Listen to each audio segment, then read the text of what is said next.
All right, everybody, Miss Andrea here. I don't have any more Pond Life books, so I thought I would read to you one of my favorites. I remember reading this when I was a little kid, so I thought maybe you guys would enjoy it too. So this book is called Where the Wild Things Are. The story and pictures are by Maurice Sendak. Maybe you guys have read this with your parents.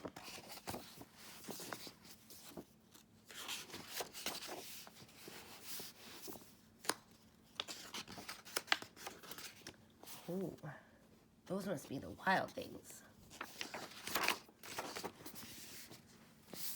The night that Max wore his wolf suit and made mischief of one kind, mischief means trouble, and another.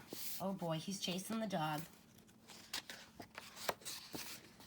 His mother called him Wild Thing, and Max said, "I'll eat you up."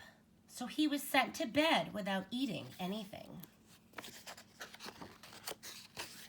And that very night in Max's room, a forest grew.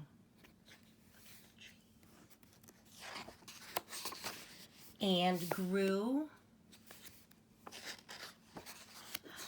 And grew until his ceiling hung with vines and the walls became the world all around him.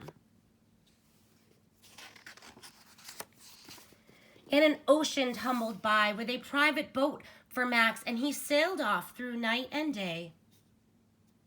Even the boat is named Max. And in and out of weeks and almost over a year to where the wild things are.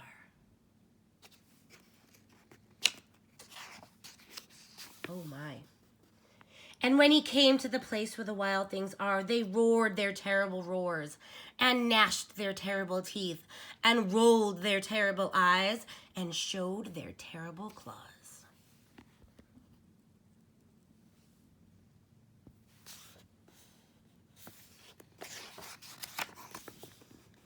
Until Max said, "Be still," and he tamed them with a magic trick of staring into all of their yellow eyes without blinking once, and they were frightened and called him the most wild thing of all.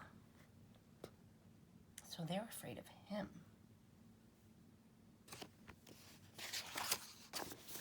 And they made him king of all wild things. And now, cried Max, let the wild rumpus begin. So rumpus is another word for dancing. Look at them howling at the moon.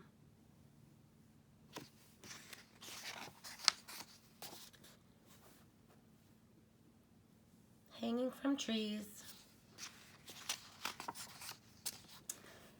And marching through the forest. King Max right on the back. Now stop, Max said, and sent the wild things off to bed without their supper. And Max, the king of all wild things, was lonely, and he wanted to be where someone loved him best of all. And then all around, from far away across the world, he smelled good things to eat.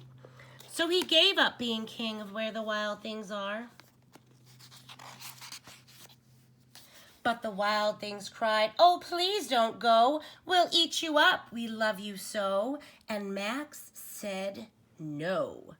The wild things roared their terrible roars, and gnashed their terrible teeth, and rolled their terrible eyes, and showed their terrible claws.